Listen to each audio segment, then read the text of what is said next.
Hello everyone, আসসালামু আলাইকুম। আশা করি সবাই ভালো আছেন।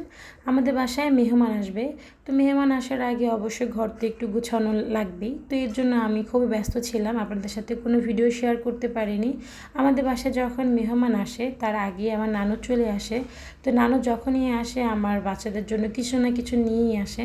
তো এবার টেস্টি ট্রিট থেকে এই ব্রেড আর প্রাণের যে টোস্ট বিস্কিট হয় সেটা নিয়ে এসেছে। আমি সবসময় বলি যে আমার বাচ্চাদের জন্য তুমি কিছু এনো না, তারপরও আসলে তার মন মানে না, কিছু না কিছু সে নিয়ে আসবেই। তো যাই হোক, এখন আসলে আমি ঘর গোছাবো, নানু যেহেতু এসেছে কিছু কাজ বাকি আছে, এগুলো আমি নানুকে নিয়ে করে ফেলবো।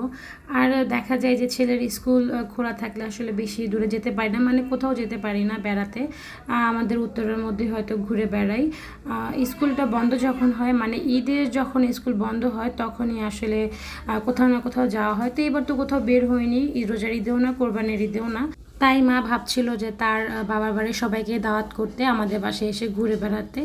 তো এই ছিল আসলে আমারও ঘোরা হয়ে যাবে, মানে আমি ওদেরকে নিয়ে কোথায় যাব, কি করব না করব সেটা আপনাদের সাথে সবই শেয়ার করব।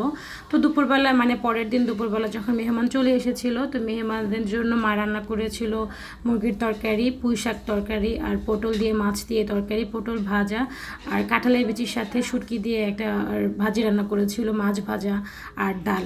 তো দুপুরবেলা সবাইকে মানে খাবার সার্ভ করে আমি একটু ভিডিও করছিলাম। মাকে যেহেতু একটু সাহায্য করতে হবে তাই আমি তাদের সাথে বসতে পারিনি। খাওয়া দাওয়া করার পরে আমরা প্ল্যান করব যে কোথায় যাব, কি করব।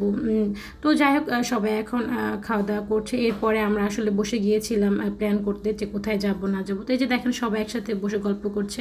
আর এর মধ্যে বের হওয়ার আগে যে আমার ভাই লটকন এনেছিল, সেই লটকন আর আম কেটে দিয়েছিলাম। তো খাওয়ার পরে আমরা সবাই রেডি হব। তো কোথায় যাচ্ছে আমাদের মেহমানদেরকে নিয়ে সেটা দেখতে হলে অবশ্যই আমার নেক্সট ভিডিও দেখতে হবে। আজ এ পর্যন্ত, আল্লাহ হাফিজ।